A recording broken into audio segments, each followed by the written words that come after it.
Before you get started and listen to this episode of the Chris Renne Show, give your favorite host a follow on Twitter at Chris_Renne and Instagram at ChrisRenne5. Also, don't forget to follow our other pages. Mom's Basement Productions on Twitter and Instagram at NBasementProd, and Pints at the Round Table at Pints at the Round Table 1 and MB Pints on Twitter. Thank you, and enjoy the show. What is up, everybody? This is your host, Christopher Renne. This is the Chris Renne Show, episode 41. There's a couple new projects in the work, and I want to let you know that video podcasting is coming soon to the Mom's Basement Productions family. I've been getting familiar with some video editing apps, and there's some projects in the work, as well as taking the Chris Renne Show and Pints at the Round Table to the next level and adding videos to them. I'm not going to set a hard date because I want them to be really good when I do release them. So we're probably going to do a couple test episodes. I'm probably going to have to work on some graphics to put in these shows and get all that figured out. But when it's all said and done, I really hope you guys like it, and it'll add a little bit more flair to what we do. You're going to see what goes into a podcast. You're going to see what we look like. You're going to be able to put a voice to the face, as they say. And I'm really excited to add that to the repertoire of Mom's Basement Productions. With all that being said, I didn't really find many interesting talking points to talk about this week. So I'm going to do something a little more fun, a little different than I usually do. College football has started, if you haven't noticed. And if you know me, college football is my favorite sport. It's my favorite one to talk about. It's the one I'm most dedicated to. I love college football. It's a big reason I'm at the school I'm at. And spring practices are underway and almost coming to an end. Spring practice is almost over for college football teams. And this is the time of year that everybody is going to be a national champion, a conference champion, or way better than they were last year. But I'm going to be real with you. There are only 8 teams right now in the entire country that can reasonably win a national title next year. And there are 5 criteria that these teams have to meet, and I'm going to lay them out for you right now. 1, the team has to have a great former national title winning coach, or one who consistently competes for these national titles. If the team has that, they have a coach that knows how to get it done, and that's a big factor in it. 2, the second one on the list, has to have a top recruiting class in 3 of the last 4 recruiting cycles. You can't win a championship without championship-level players and championship-level talent. Well, a lot of these top recruits come from schools that win championships, and getting these players is of the utmost importance when it comes to winning titles. These 8 teams are really good at it. 3, needs to be top in the country in either offense or defense, or have categories that make them better as a team, whether it be turnover margin, defensive touchdowns, and all these sort of things, creating a winning environment and a winning culture. 4, they have to have a manageable strength of schedule, or a strength of schedule that if they win 10 or 11 games, it's going to be really hard for the playoff committee to take them out. Last one, and it's a pretty obvious category to me, it's number 5. It is you have to play in the Power 5 conferences. That's the Big 10, the Big 12, the ACC, the SEC, and the Pac-12. So now, since college football season isn't here yet, and I've really missed talking about college football, I'm going to give you my 8 teams during spring ball that can win a national title. The first team on this list, and I don't think any of you are going to be very surprised by it, it's Alabama. Alabama's coming off losing that wild national championship that Clemson dominated. Well, from a coaching standpoint, Alabama, it doesn't get much better than Nick Saban. Nick Saban's won everywhere he's been except the NFL. And he even won as a coordinator in the NFL. So, don't give me that. He has 6 championships in college, so he knows how to get it done. He's going to have a lot of new faces on his staff, but that's not something that's new to him. If you have followed Nick Saban, a lot of his a lot of his former coaches have become head coaches all over the country, whether it be Kirby Smart, Jeremy Pruitt. Those are 2 names that are at very prestigious institutions when it comes to college football. The list is a lot longer than that, but for time's sake, I'm going to keep going. The one reason he can replace these staff so well, and why after coaches coach under Nick Saban they get so much better, is because there's one thing Nick Saban does better than anyone else, and that's demand excellence from himself, the staff, and his players. And Nick Saban leads by example when it comes to all those things that a winning team and a winning culture consists of. Moving forward, Alabama has been in the top 5 with 3 number 1 recruiting classes over the last 4 years. And if you ever wonder how they reload, it is the work Nick Saban and crew do on the recruiting trail.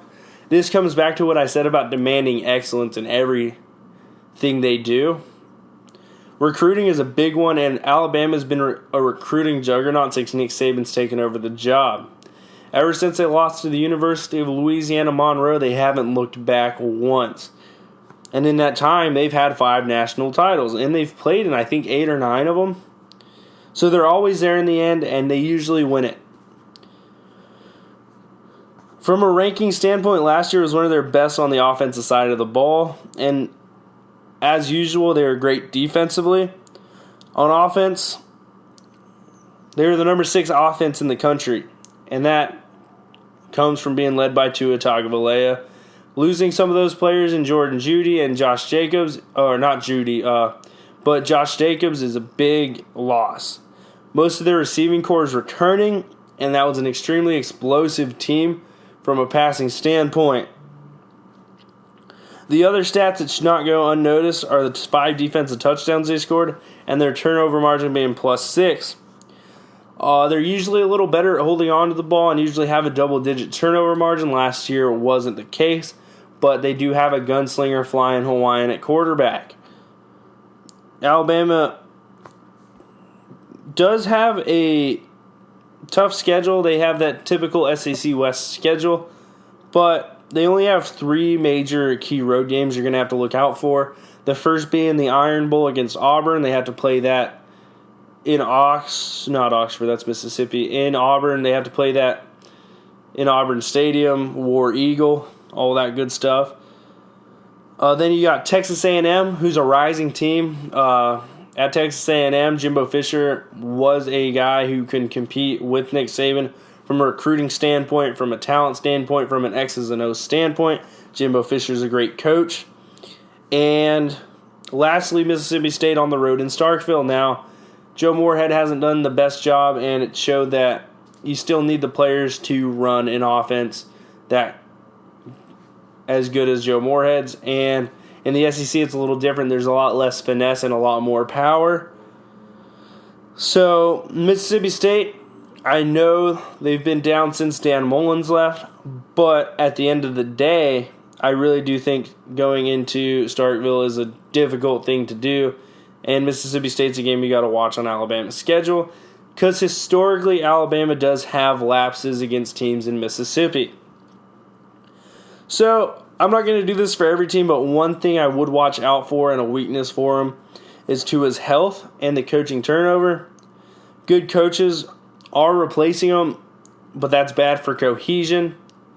Bringing Sark back's a good move. Tua's played under Sark for a little bit. Sark was an offensive analyst and took over as the OC for one game. That was kind of weird. They did not win that one. But I really like the coaching staff Nick Saban was able to put together, and I think Alabama is by far the most likely team to win a national title next year. Number 2, Clemson. The Clemson University Tigers with Dabo Swinney. Dabo's no doubt solidified himself as the hard number 2 to Nick Saban. With the retirement of Urban Meyer, it's no question anymore. It was 1 Nick Saban, 2A Urban Meyer, 2B Dabo Swinney. And over the last couple of years, without history on his side, I think Dabo Swinney was a little bit better of a coach coming from an unbiased standpoint. And as much as I love Urban Meyer, and as much as he might be the USC head coach by the end of next fall, we'll see how it goes. So, moving on, Dabo Swinney's won 2 national titles, and that's no easy task. And with that dominant performance in January, they have high expectations. And for good reason. From a recruiting standpoint, Clemson's total recruiting classes all remain in the top 25. But when you switch to composite rankings per recruit, because you have to with them, because their classes are a little smaller, because they've done a great job of keeping depth and keeping veteran players there, which is kind of rare in today's college football landscape. And you see teams like Ohio State, teams like Alabama, teams like LSU running into problems with it. But Clemson's done a good job of keeping some key veterans and some key leaders in the programs. And that's one thing Dabo Swinney's Clemson programs do better than anyone's, is that leadership in players and holding each other accountable. And Dabo lets them be college football players. He lets them be college students. Like, you see them playing intramurals, and as much as I hated Trevor Lawrence shoving, it was a bad look for him. If you're gonna play, you're gonna have to play. And in intramurals, people are gonna set screens in backcourt, dude. It's what I do. It's what you do in intramurals. It's just the way you play. If you don't like it, stay off the court, man. You don't have to be playing. The intramurals are for us kids who want to have fun and play sports. We're not playing at the highest of levels. So,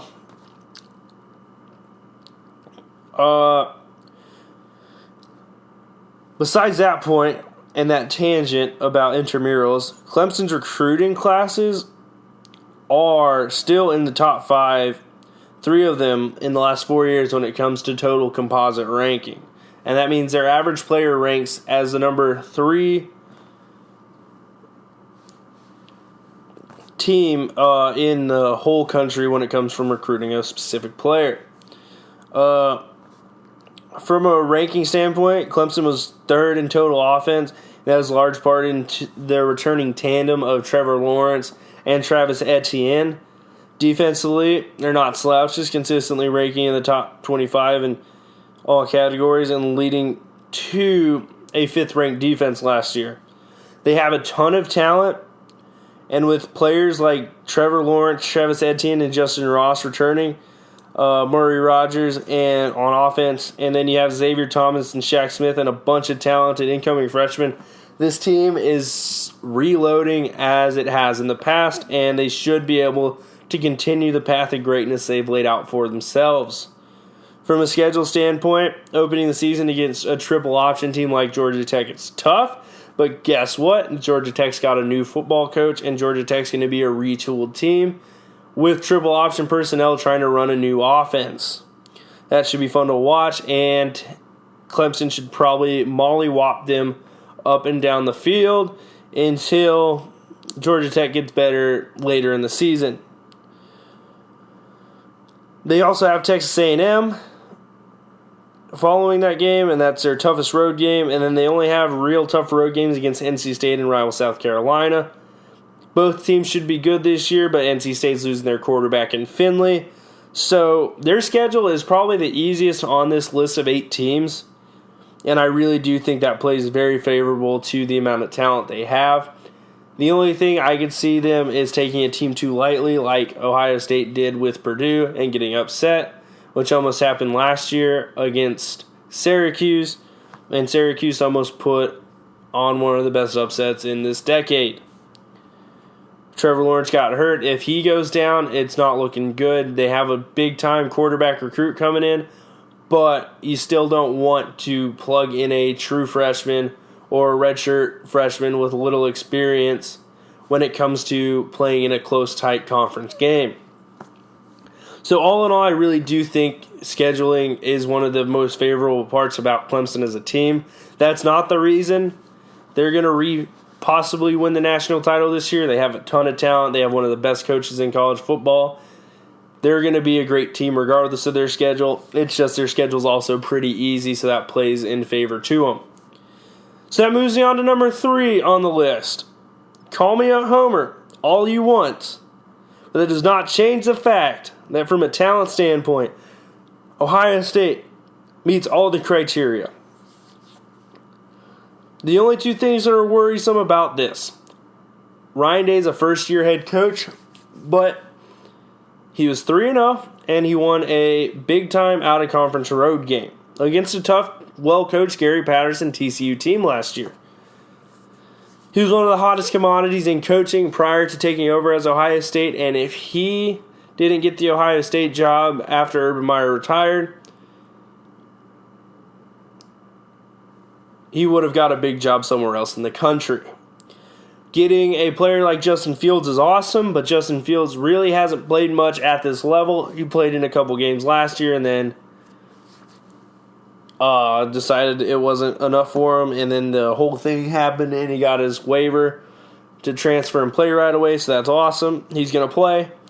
The next thing is Ryan Day's a new head coach, but he's hired some real adults in Madison and Washington on the defensive side of the ball from his rival, which is a BDE move, and for any of you guys who don't know what that means, that's Big Dick Energy. And he really slapped Harbaugh in the face right from the jump. And that's what you got to do as an Ohio State head coach. Take some great coaches from your rivals. Take some players from your competition to weaken their depth. And play the Game of Thrones. Ohio State has talent to boot. And with the additions of this 2019 class with the receivers we added in Garrett Wilson and Chris Olave having another year of experience and another year in the weight room, it's going to be a very talented offense. And you have players like KJ Hill returning. It's going to be big time. You have J.K. Dobbins, who's been a player since his freshman season. It's all working out in Ohio State's favor. Their offensive line has some question marks. They have Thayer Munford, who's their only real incumbent coming back, but they have a ton of young 4- and 5-star recruits that are coming into their own. Brandon Bowen's legs finally healed, so they don't have as much depth as usual, but they have a lot of talent, and they don't have a lot of experience. But when it comes to an offensive line, cohesion is more important than experience. So as long as they figure out who they want early, the experience will come naturally with playing with each other throughout the season. I really like the offensive line and the talent when you have these guys like Wyatt Davis, Nicholas Petit-Frere, Josh Myers, all big-time recruits out of high school, all ready to try to take on the challenge of being a starting offensive lineman in college football. I think it's a really good outlook for them. But from a recruiting standpoint, and I have to hit on this because it's part of the criteria, they've been in the top 5 3 times in the last 4 years with Ryan Day as a recruiting coordinator, so don't think their recruiting efforts are going to stop or change. It's going to be a little different without a proven legend at the helm, so he's going to have to win right away and win big early if he's going to want to keep that same respect across the country. Last year was a down year, but adding Justin Fields to that kind of changes that. And it wasn't really a down year because, once again, I'm going to go to the class rating per player. It was the 3rd best recruiting class in the country, and there's still room to add a couple players to it. Last year, Ohio State had the number 2 offense in the country, and the guy who led that's back in Ryan Day. The offense has lost 3 receivers, its quarterback, and a star running back. All 3 will probably go on to have pretty solid NFL careers. Defensively, they lost Draymond Jones and Nick Bosa. Those 2 players were leaders and extremely talented. But from a total defensive standpoint, there's still a ton of talent. And you look at the secondary with Damon Arnett and Jordan Fuller returning. You have Jeffrey Okudah, Sean Wade ready to take on bigger roles. Brendan White was an emerging talent at the end of the season. He's been keyed to play that new Viper linebacker hybrid position, the safety linebacker hybrid position. It's going to be awesome. I think the defense is going to be a lot better this year. I think with the experience you got the linebackers last year, they played terrible. But having Washington, the new linebackers coach, come in it's going to be a big, big deal to them, and they're going to play with a lot more effort. A player to watch on Ohio State is Isaiah Pryor. He's grown up fast, and he's having one of the best springs of all the players here. There's high expectations at Ohio State, and they're expected to win. And from a schedule standpoint, their out-of-conference schedule is not great, which means they will have some time to tune up for conference play. Ohio State lost to Purdue last year, so if you're wondering what game might be like Purdue this year, it's Northwestern on October 18th. The week after, a big home game against Michigan State. Finishing the season once again at Penn State and Michigan will always be challenging, and that'll be the real test to see if Ryan Day is up for the job at Ohio State. But Ohio State has more talent than anyone in the country, and it's returning a lot more veterans than the two teams I listed above. Now that we're done talking about my school and my homership's over, we're going to move on to number 4 on this list. And that's the University of Georgia, the Bulldogs. I've got quite a few friends who are fans of Georgia, actually. I've got the South got richer when Kirby Smart went to Georgia and took what Mark Richt did to the next level. The one thing Kirby Smart for sure took from Nick Saban is that recruitment effort and that expectation of greatness. Now, they lost 3 games last year, but he came damn close to ending Nick Saban's season a little early. In that title game, he almost beat him in a national title. And the one question mark I have really is if Jake Fromm can take the step from game manager to game changer, this team can win a national title. From a recruiting standpoint, Georgia has always been great in keeping talent home and poaching Florida as well. With classes in the last 4 years ranking 6, 3, 1, and 2, they've recruited at the highest, most effective clip in the country. So there's a lot of expectations in Athens. Players like DeAndre Swift and Jake Fromm are 2 players that are returning, and that increases the expectation having these veterans. So Georgia was number 19 in total offense and 16 in total rushing, but they're losing Evander Holyfield's son Elijah Holyfield to the draft. But he should be replaced seamlessly because they have 3 huge recruits in James Cook, Brian Herrera, and Zamir White looking to back up Swift and be that change of pace back that Holyfield was. And as I said earlier, they need to step it up in the passing game, and that starts with Jake Fromm.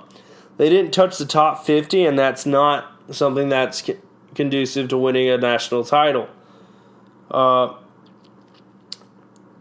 They have talented players, talented recruits in Demetrius Robinson, Kyrus Jackson, and Tommy Bush. Some seniors in that include Tyler Simmons. So there's going to be a lot of expectation in this passing game this year with a third-year starter at quarterback and a ton of talent spread out and split across the field. Even with that offensive expectation, defense has been their bread and butter, but they can't slip up like they did last year against some lesser teams. That's the problem Georgia's had, and that's a problem they're going to have to keep avoiding. With arguably the toughest Georgia's bread and butter is defense, and that has to remain at a high level. Defensive line's anchored by Jordan Davis, and they have a lot of secondary players returning, which is good for the team. But with arguably the toughest schedule on the list, it may be a 2-loss conference champion deal for Georgia. The talented group will have to play Notre Dame early at home, and they have 3 huge conference games on the road with Auburn, an emerging Florida team in the East, and Tennessee, who wants to prove itself just as much as Georgia, with Jeremy Pruitt, another former Nick Saban assistant. Luckily enough, this year they avoid LSU in the regular season, which was an embarrassment for them last year. But they'll have a new-look Georgia Tech, and unlike Clemson, who's fortunate enough to play this new team at the beginning, this will be a team that will probably be fighting for bowl eligibility at the end of the season and wanting to make a statement going into next year with a big win at home against their rival Georgia. So Georgia Tech's a team to watch at the end of the year, not at the beginning, not to win a national title, but to upset Georgia.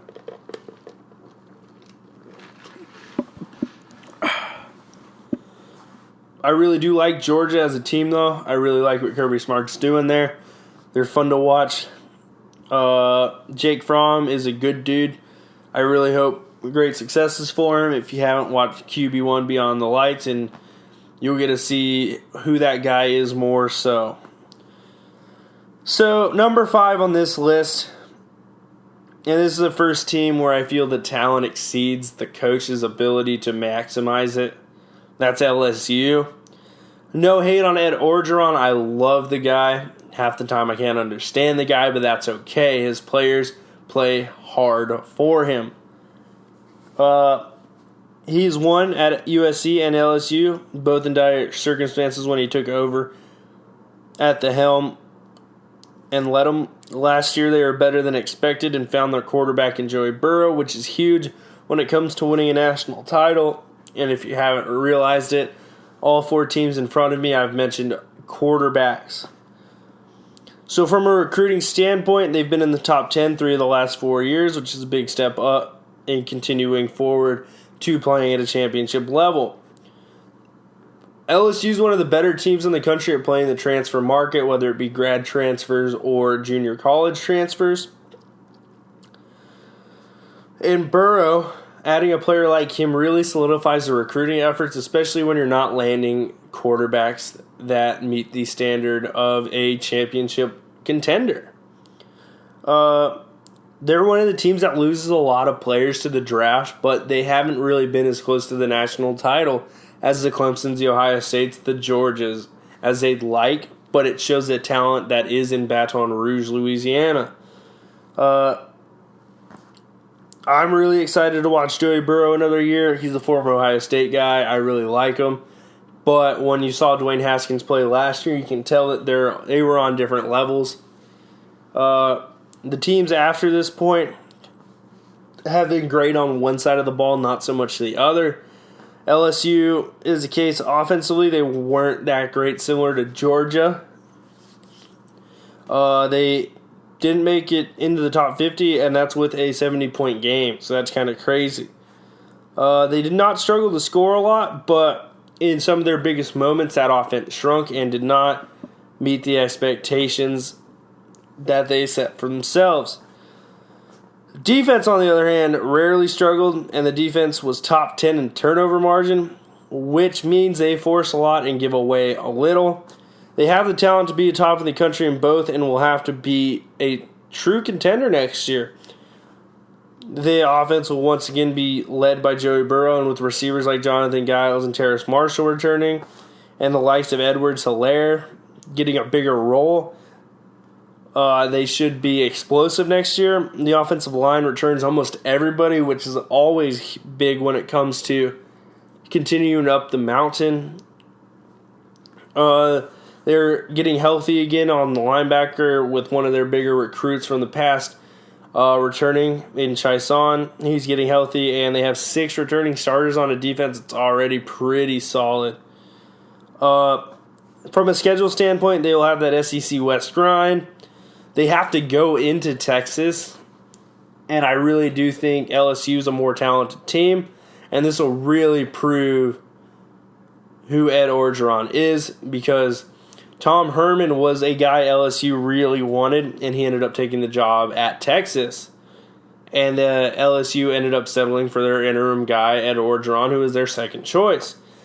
So both sides have a lot to lose in this game from the respect of their coach across the country.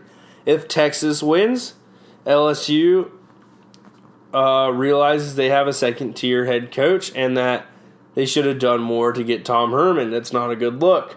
If LSU wins, everyone's going to look at Tom Herman and be like, ooh, you lost to the second choice?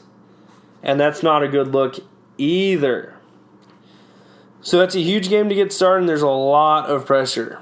And Texas is coming off a win against an SEC team in a similar place as Alabama. I mean, as LSU, and that's Auburn. So Texas is going to come in confident. The other big game is they play Bama on the road. It's going to be tough. They shut them out last year in Death Valley, and that was the quietest you'd ever hear LSU Stadium ever be, I swear. And they have a huge rematch against Texas A&M on the road as well. Or at home, I can't remember. It's fine. They play him again. Hopefully they put on another game like last year's where it was like 74-72. That was a lot of fun, wasn't it? All right, moving on to the list. It's number 6, Oklahoma. The offensive juggernaut of an offensively crazy conference. This team has taken steps up since Bob Stoops stepped down, and Lincoln Riley has taken them to places they haven't seen since the Adrian Peterson, Sam Bradford era. Having back-to-back Heisman winners in Baker and Kyler shows the offensive absurdity that takes place in Norman, Oklahoma. And Jalen Hurts is a good player. And a lot of people are really like, oh, he's Jalen Hurts. He got beat out by Tua. And Tua is an exceptional player. But Jalen Hurts is really good as well. Jalen Hurts is going to come in and continue that tradition of offensive explosiveness at Oklahoma. And he could run extremely well. And he worked outside the spotlight and really refining his game and becoming a better thrower behind Tua, and really had a lot of opportunities to work without the pressure of having to go out and just do what he does best to win games. He really got to put in that work. And I think that's what's going to differentiate what he looks like this year. He's one of the most mature players in college football. You know what you're getting with him every single day, and that's one of the biggest parts of being a great college football player. Over the last 4 years, the Sooners have gotten 3 top 10 recruiting classes to Norman, and will definitely continue this trend as long as Lincoln Riley's in charge. This is very similar to what Ryan Day needs to do, and he needs to win right away to keep these recruits coming. Losing 2 quarterbacks on the road of the draft is not easy, and having to constantly replace these offensive weapons can lead to some issues when it comes to being a cohesive offensive unit. Luckily for them, a decent amount of their offensive line returns. You're still going to have Jalen Hurts and CeeDee Lamb. The reason they're at number 6 is because they can score with anyone. And from a national championship standpoint, scoring points is important. But they also can't stop anyone. So not being able to stop anyone, I think, is bigger in the playoffs than not being able to score on anyone. I think they are talented enough on offense to make their defense not matter sometimes. And in the Big 12, some of these offenses are going to make any defense have some trouble with them. But hiring Alex Grinch from Ohio State was a huge move. And I really think he's going to make this defense a tad better. And if that means going from 35 points a game to 30 points a game, that's a huge difference in the grand scheme of things. And they will still give up points, just not as much or as regularly. So, schedule-wise, Oklahoma is once again favorable because they play in the Big 12, and it's not a very deep conference. It's very top-heavy. They do have to play every team in the conference, though, which is big. I think watch out for that game against West Virginia. Austin Kendall is a former Oklahoma quarterback. West Virginia doesn't have Dana Holgorsen anymore, but I still think they're a team that has a lot of talent. You got to watch out for the Red River rivalry against Texas. That was a game last year that gave them some trouble. And if they win that game, they're probably going to be in the clear until they have to travel to Bedlam and play Oklahoma State. Their rival, Mike Gundy's always going to have a good game coaching against Oklahoma. I really like him. And another game to watch out for is Matt Campbell, a marquee interconference matchup, a guy who's always ready to pull off an upset. And now that Matt Campbell's quarterback at Iowa State is a year older and a year more mature, they should be an even better team. And Matt Campbell's one of the hottest coaching commodities in college football. For a reason, out of conference, their big matchups against UCLA, who's still a year away. But Chip Kelly is a phenomenal coach. And without him, Lincoln Riley doesn't have this sort of offensive system because he really did change football. And I really do think in a year or two, UCLA will be a lot better than they were. Do I think UCLA is going to win? But I think it should be a more fun game than a lot of people are talking it up to be. I'd tune into that. That's their first game of the season. Next on the list, and this one's kind of painful for me to do and painful for me to talk about. And a lot of my friends are probably going to ask me, how the hell could you put this team on the list? But it's the University of Michigan. The Wolverines. This team is the team of the century for being all talk. Now, they don't have an outright national title since 1948. They won one in 1998, and as Jim Harbaugh took over, the Michigan man himself, the former Michigan quarterback, they have some extremely high expectations every single year. A lot of people are jumping off the Jim Harbaugh bandwagon, and I am not. I think Jim Harbaugh is one of the best coaches in football, and not all of football. And I think Michigan needs to have some realistic expectations. Now, it's a team with the They have the stuff to do it. They have a veteran quarterback. They have a lot of talent. They recruit well. So going on to the list, they recruited at a high level since Harbaugh's taken over, but they have to replace some key players in Rashawn Gary and Chase Winovich from a leadership standpoint. That's harder to do than replacing the talent. Rashawn Gary underperformed in his career at Michigan, but Chase Winovich overperformed so much. And although he didn't show up in the big moments against Ohio State, neither of them did in any of their games against them. They're still going to have to be replaced. Shea Patterson still has another year, and having that year starting in Harbaugh's offense and adding some more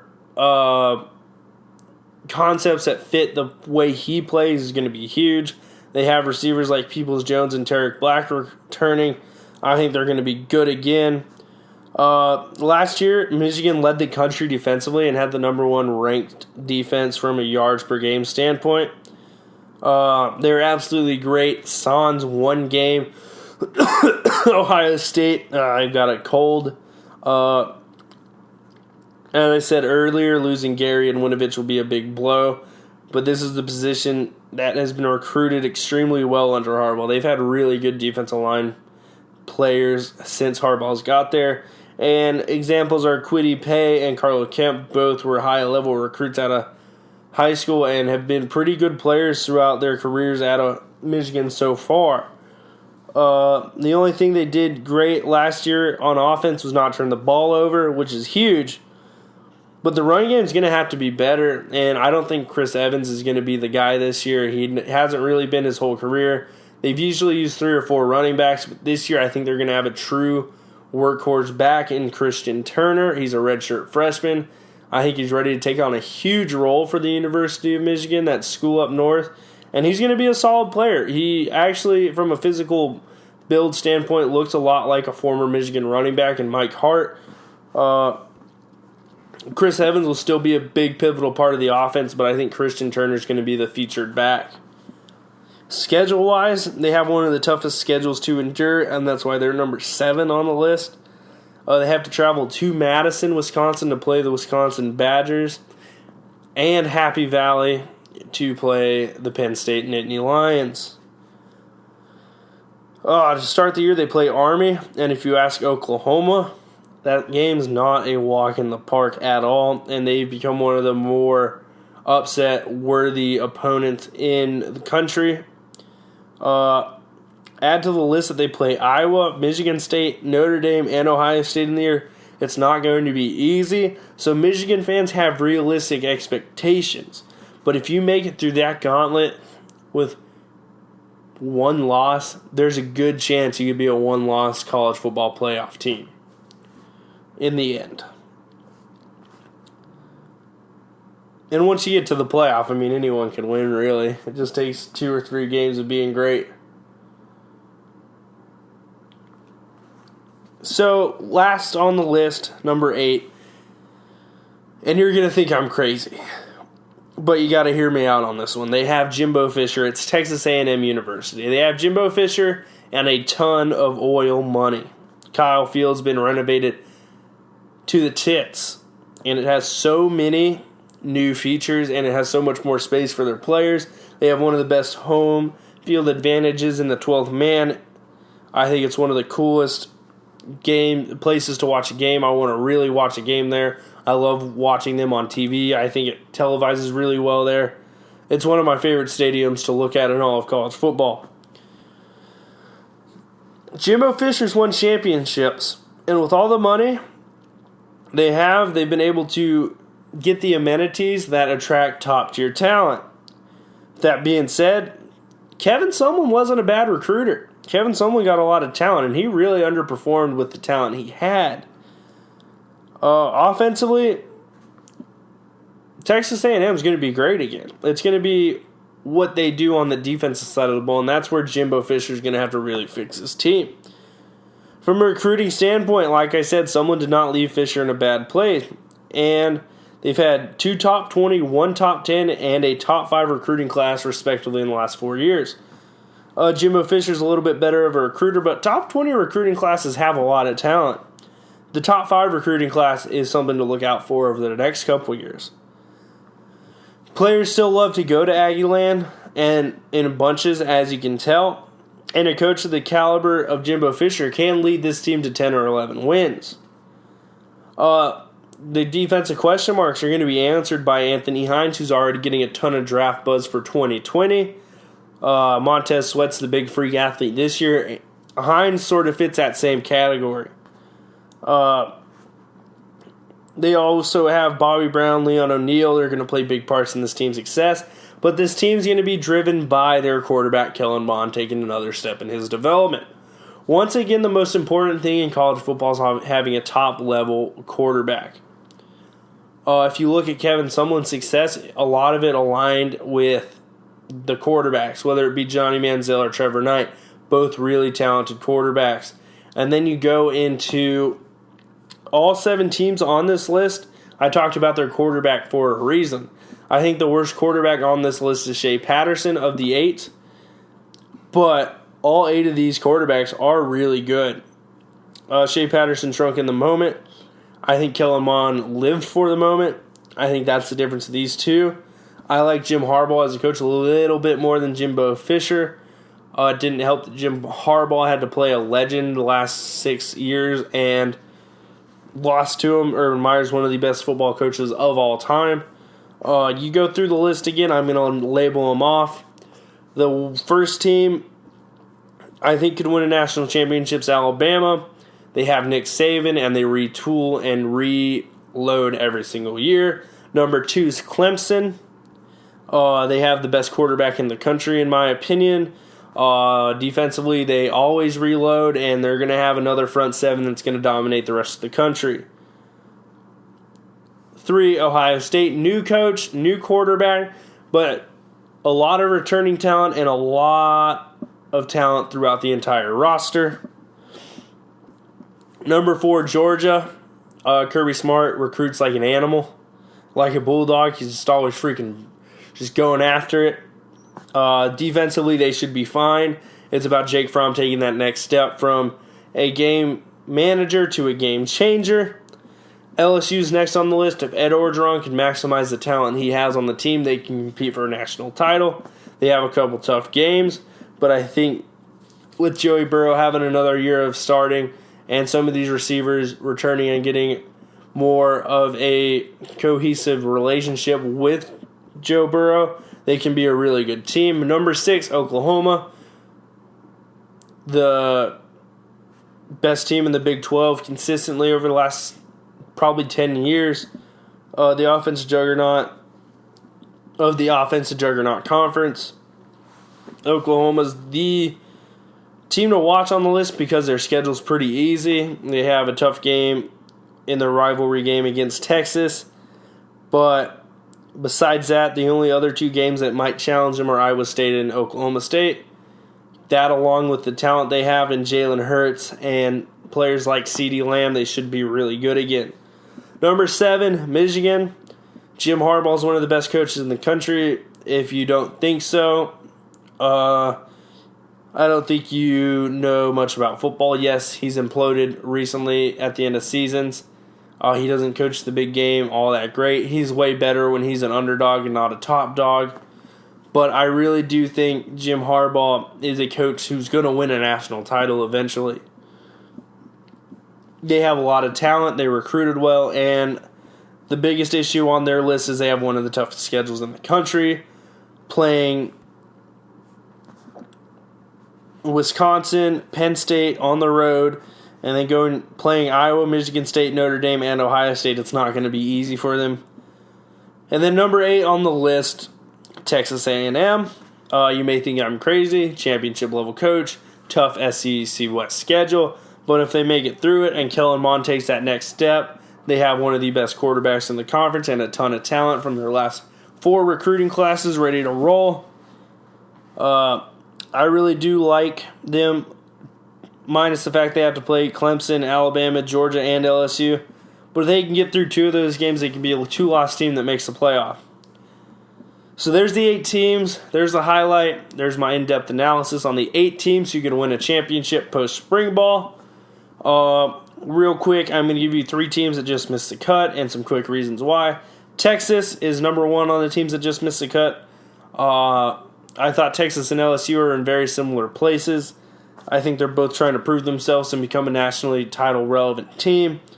Sam Ehlinger's great, and they have talent on both sides of the ball, but winning big's different than winning. They're starting to win consistently again, which is awesome, and Tom Herman's a great coach. But he was better at Houston as an under-the-radar guy who can upset a team, and he hasn't been able to eclipse that 12-win mark since he was at Houston, which is the amount of games you need to win a national title. Next team on the list is Florida. Florida's similar to Texas. Great talent, not completely there yet. I trust Dan Mullen's going to have a great year, and I really do think they're one of the teams that can challenge Georgia in the SEC West. I think Georgia's going to stomp them one more year, then it's going to become a real consistent challenge. And then the last thing I want to touch on isn't a team, but it's a whole conference, the Pac-12. Sorry, but really, who's going to win it in the Pac-12? Who? Oregon and Justin Herbert. They have an NFL quarterback, but I don't really trust their talent or Mario Cristobal yet. Chris Peterson's probably the most likely to make the playoff on the list, but Washington doesn't have the athletes to compete with the teams of the South or in Ohio State, as you saw on the field last year. And Chris Peterson's one of the most creative coaches and really puts out a great game plan every time in these one-game-long layoff situations. I like Washington State, I like Oregon, I like Washington, I like Stanford, but do any of those teams have a realistic shot of winning a national title? In my opinion, absolutely not. And that's why the Pac-12 is not on the list. So, yes, those are the 8 teams that can win in spring ball. Those are the 8 teams that can win a national championship right now. And those are the 8 teams you're going to see talked about throughout the season to win a national title. If you think I'm going to be wrong, we'll look back at this at the end of the year. If I don't get at least 3 of the 4 teams right, if I pick the national champion right in these 8 teams, you guys all owe me a quarter. I'm going to take a quick break, rehydrate. We've got some fun stuff to talk about. I'm going to give you my takeaways from the Browns Media Day, Space Jam 2, and the AAF folding. As always, thanks for listening. Go subscribe to the podcast show and rate it. Thank you once again. Do you have a pallet, a package, or a product you need moved across the country and don't know where to go to do it? Call Freight Saver for any LTL, FTL, expedited shipping, or air freight needs today. Or go to freightsaver.com and get a quote today. What is up, gang? You guys know about failure? Constant failures. Business failures. There's been a major business failure. And the AAF has folded. The American Alliance of Football, I talked about it earlier. I asked a lot of people if they'd be watching. And the AAF has suspended their operations.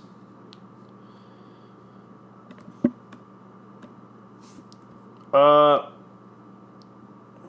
lot of players are being affected by it.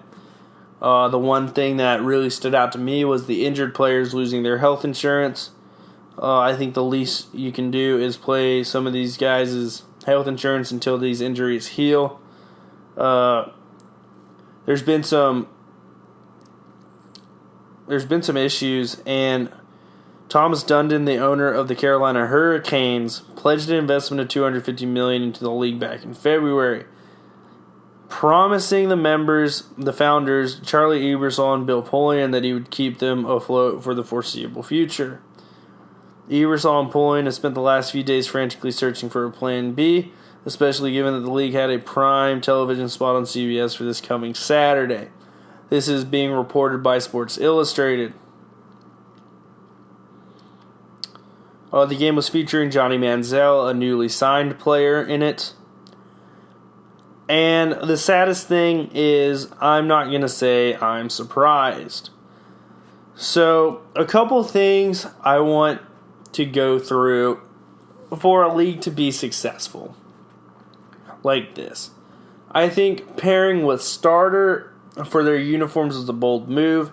And from the jump, the teams looked like they were wearing pretty cheap uniforms. Now, a lot of the helmet designs were pretty cool, but that doesn't really change the fact that the jerseys kind of sucked.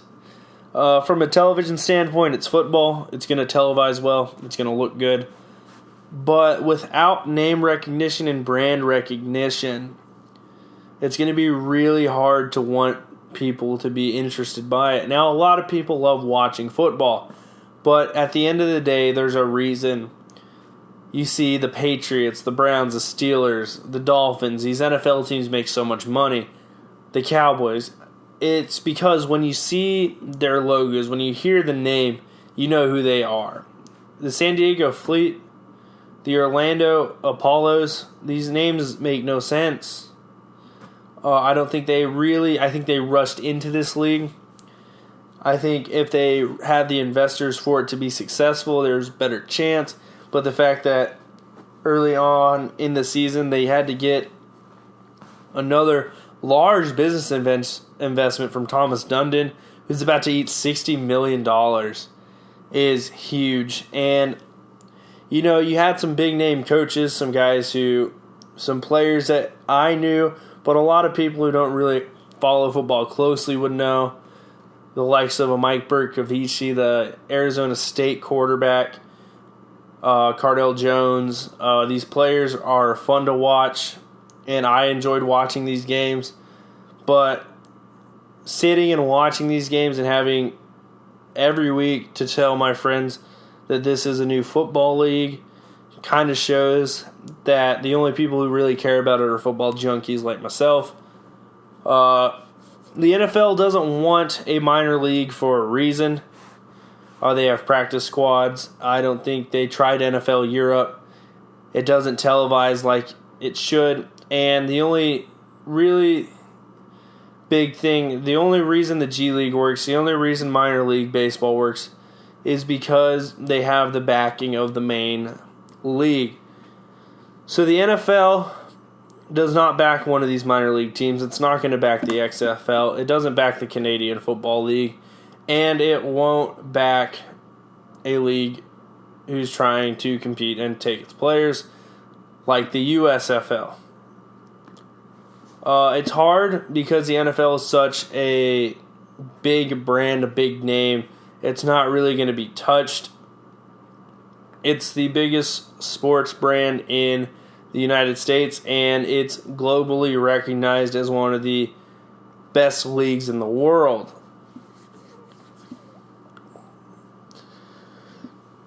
The AAF is called the AAF, the American Alliance of Football.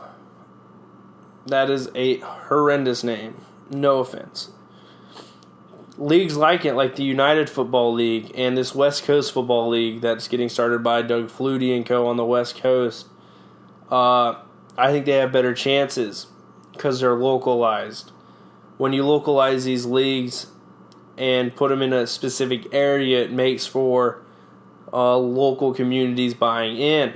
There was nothing making me, when I was in Florida, that drove me to wanted to drive to an Orlando Apollos game.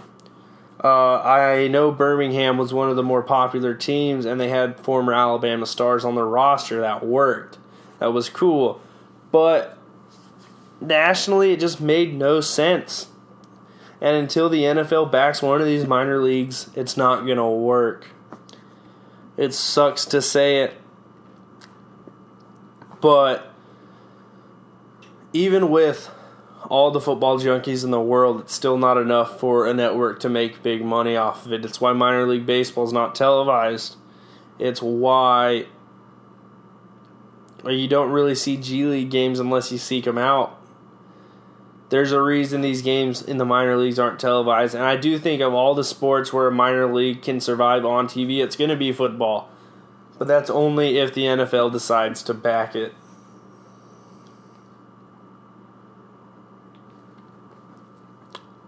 I love football, and I do want a spring football league so I can watch more football. But you know what's going to get better ratings than the AAF did? The spring football games I talked about earlier. The AAF was never going to survive. It could have made it a year, it could have made it 2 years, but it was never going to be a fabric of American society. It's just another part of failed spring football history. You know why it works in Canada? Because in Canada, it gives them something to watch and gives them something to root for. It doesn't try to compete with the NFL. It knows what it is. It knows it's different. The AAF's trying to be something it's not. And the AAF, I do respect this, is one of the first that said it wants to be a developmental football league for guys who had an opportunity in the NFL and want to reprove themselves, or guys who never had the shot to prove themselves. I really like the idea of a developmental football league, but I can't hammer this point home enough. It's not going to work until you get NFL backing. The NBA has the G League. Minor League Baseball is part of the major league organizations. Each organization owns its share of minor league teams for each level.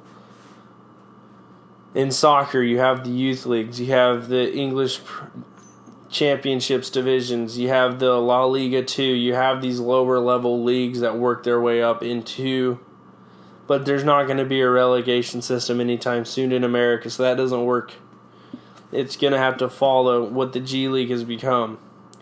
And the G League was genius. It used to be the NBA developmental league and only had the NBA as its mantle. But once they partnered up with Gatorade and became the G League, it really took off and people started recognizing it as a brand. Because not only was the NBA backing it, but Gatorade was.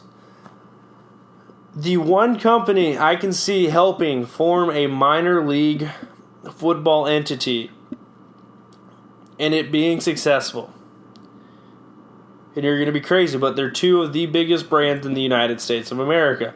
The NFL is going to have to be part of it. Because if not, if the NFL doesn't care about it, it's not going to matter. You know why baseball fans care about their minor league organizations? Because they're going to put players into the NFL. I mean, into the major leagues. It's going to have to be the NFL, and it's going to have to be Nike. Now, if the NFL and Nike pair up to create a developmental league and put in money and support the players and create these teams in regions that are so football hungry, the Austin, Texases, the Columbus, Ohios, the Arena Football League did that, and it worked.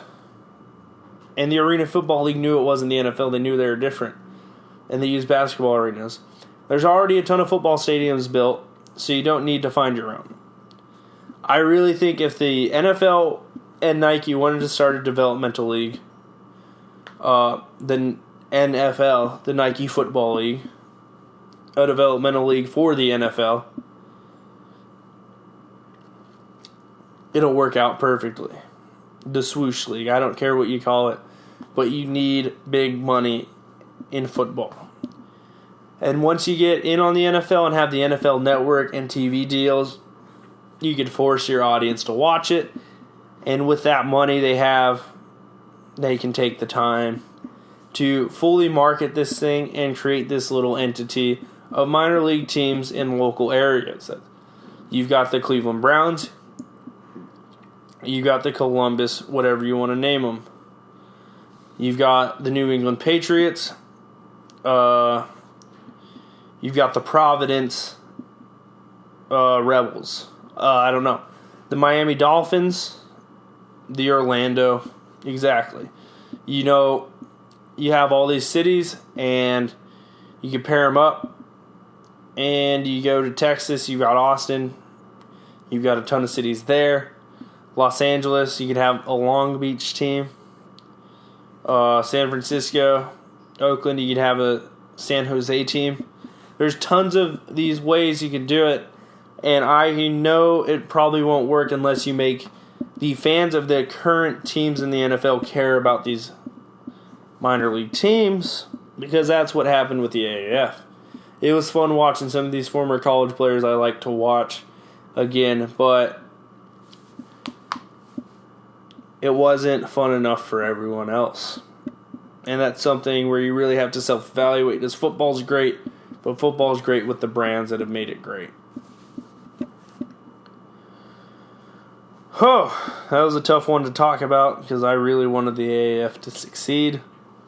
I feel bad that Thomas Dunn pulled his money so early. There was 2 games left in the season. They had a couple more prime time spots. And the one thing people love more than anything are playoffs, and those would have been coming up. So,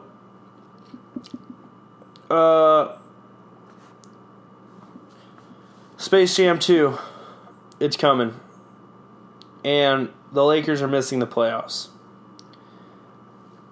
But what happened when Michael Jordan made Space Jam 1? He was coming back to basketball. So LeBron is at one of the lowest points in his career, and Michael Jordan had no idea if people would even care if he came back and played basketball again after he retired to play baseball. Now, Michael Jordan failed as a baseball player. I don't care what any of you say. His baseball career wasn't great. But like Michael Jordan, LeBron is making Space Jam in a time of his career where he has failed. I think that makes for a great story. I think him coming up, and I think some of this stuff in the league, if it gets shifted around, will really make the Lakers a viable playoff option. I told you the free agents they needed last week, and if you don't know them, go listen to the Chris Renne Show episode 40. You could hear me talk about the players that would really fit in with LeBron and are hitting free agency this year. So, with that being said, it's Space Jam 2. We got to talk about some things. Who are the Monstars going to be? Now, you look at the Golden State roster and you can say, well, that's easy. Just make it all 5 of them. But I don't think all 5 of them are players you can really have on it. I think you can take one of them. And I think Steph Curry is the guy with his ridiculous shooting and his steals. I think there's an interesting Monstar there. I think the next one on the list you have to go is Anthony Davis. He's got the eyebrow. He's got the length. He blocks shots. He's a good all-around basketball player, and you take his skill, you never know what's going to happen. Then the next one on the list, you're going to need a lockdown defensive player, and this is where it gets a little crazy, but you had Muggsy Bogues. I think you go with Patrick Beverley.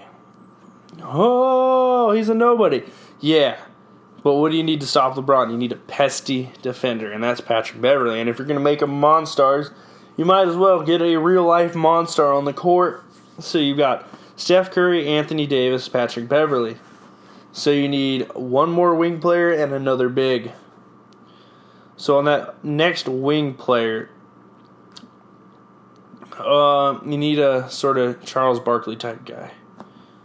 A guy who rebounds a lot. A guy who can score anyway. A guy who's a pretty solid athlete.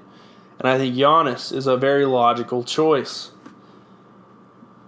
And lastly, you need a true power guy.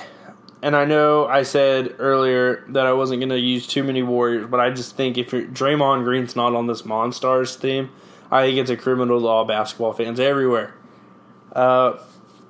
I'm excited to see it. I really like Space Jam. I really can't wait for Space Jam 2. Space Jam's one of the few things that really brought me in to realize the icon that Michael Jordan was. You could tell at the beginning when he's at the plate. Michael, you want one right down the middle? I can get you one. I give you one right now. And he gave him one, and it was funny. It really showed that as an athlete, everyone really, truly did enjoy watching Michael Jordan play the sport. And I think that's going to be a harder thing to convey with LeBron. Because LeBron has his haters. And this Space Jam 2 is coming at a forced time, and it's forcing these parallels to Jordan. The championships, the Space Jam, the moving to Los Angeles, that timing's not great. I think there's so many monsters you can put in the league, and there's so many ways you can go with this story. And I really think some rewrites, if LeBron wins a championship before it's released, won't be hard to do. I think it's coming the summer after. I think it's part of his long con on truly solidifying his greatness and the timing of this movie. I really can't wait for Space Jam 2. And that'll be it for that talk. I'll update you guys more on that story as it goes. But I'm going to hit on some stories that came around that caught my eye. Nothing really. And then I'm going to do a quick Final Four prediction. And then we're done for the day. So, my news media whip around of the week. So we'll start with takeaways from Browns Media Day. It was really exciting as a Browns fan seeing Odell Beckham Jr., Jarvis Landry, Myles Garrett, and Baker Mayfield on stage together. Listening to Freddie Kitchens talk is going to be my new favorite hobby with his southern accent. I love it. It's awesome. The NBA has... before I hit the NBA, I need to give some Browns fans some warnings. Take caution. Odell Beckham Jr. is a big personality. If things start going south, we can really start seeing the blame thrown around. I love Baker Mayfield's leadership. I think he's going to be able to will these guys to winning and get these guys to believe in pulling the rope the same way. Be grateful with the talent you have in Cleveland. I feel like a lot of fans took LeBron James for granted while he was here the last time in Cleveland. And don't get arrogant. Don't be that fan base. We haven't won jack shit yet as a fan base. The Browns as a team have a lot to prove. They have a first-year head coach. And I just want you all to have reasonable expectations. Now to the NBA. The Thunder and Russell Westbrook. I was going to talk pretty roughly about Russell Westbrook, but seeing that 20-20-20 thing was awesome. Russell Westbrook's a Crenshaw kid. He went to Olympic High School. It's a high school in Crenshaw, California. There's a lot of NBA players who are really saddened by the loss of rapper Nipsey Hussle, a guy who I never really listened to prior to his death. I gave him a listen once he passed away, and he really does send a positive message and preaches doing it for your community. And Nipsey was a very uniting figure in LA from those standpoints. So I can see why a lot of these players, I really wanted to know the type of guy these players were getting sad over, and learning who Nipsey Hussle was and learning about Nipsey Hussle this past week. It is really sad losing a great person like that. Seeing Russ do that, seeing how emotional he got, it really showed you who Russ is as a person. And albeit the criticisms I have of him as a player, when he's motivated and passionate is when he's at his best. I know I've been hard on him the last couple of weeks with the way he's reacted to fans, the kid, the other fan yelling at him. But last night was really a really cool Russell Westbrook story, and I think this is going to be one of his top moments throughout the rest of his career. KD and Kyrie have heated up rumors on moving to New York together. Neither of them seem fully happy and fully engaged in it. Kevin Durant got ejected again, and the Celtics are winning without Kyrie.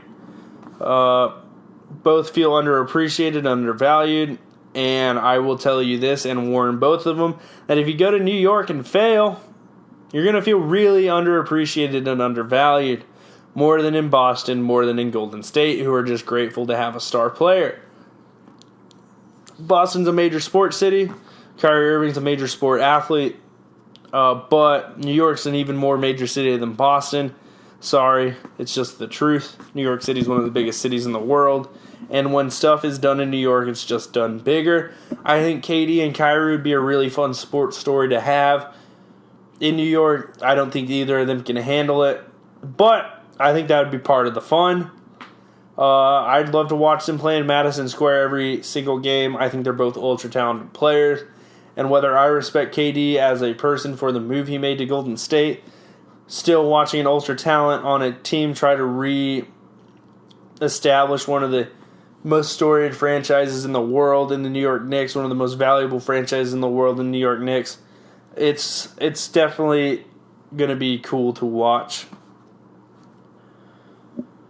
So, lastly, brackets are coming to an end. The Final Four is here. The Final Four, a lot of people did not expect, with a lot of veteran players. You've got Auburn and Bruce Pearl, the coach, Virginia and Tony Bennett, Texas and Chris Beard, and Michigan State and Tom Izzo.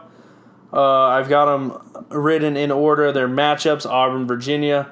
Auburn lost one of their best players to a knee injury, and that's going to be a tough blow. But of all the coaches who've done an outstanding coaching job this year, I think Bruce Pearl deserves to be the coach of the year.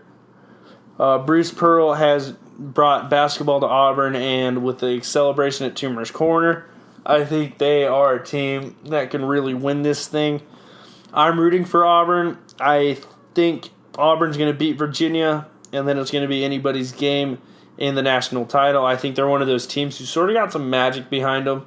I think Bruce Pearl's sort of got this formula going. So I think Auburn's going to beat Virginia. I have been rooting for Michigan State ever since Tom Izzo yelled at the player.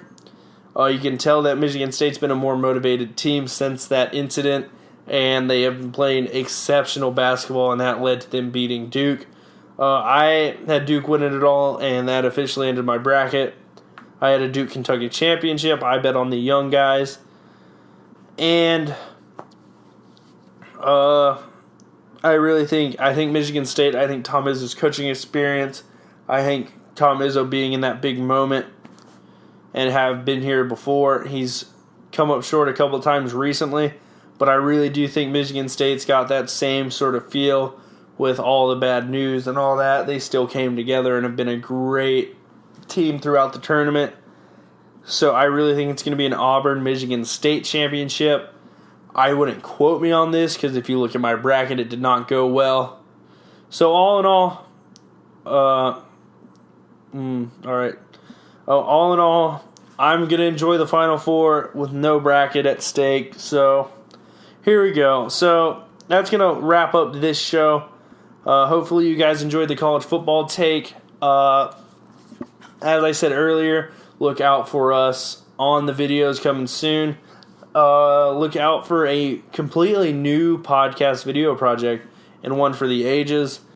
It's going to be a lot of fun recording that one, giving that one to you guys. It's going to be the first video podcast project I've decided to work on. I'm excited for it.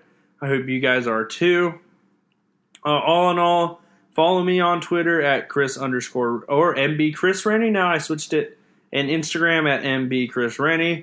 Follow us on Instagram and Twitter at MBasementProd.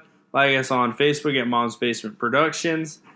And follow our other show, Pints at the Round Table, on Twitter at MB Pints and on Instagram at Pints at the Round Table 1. All in all, don't forget to subscribe and rate the podcast on Apple and Spotify. Thank you so much for listening, and look forward to talking to you all next week. Once again, this is your host, Christopher Renne, and I am out.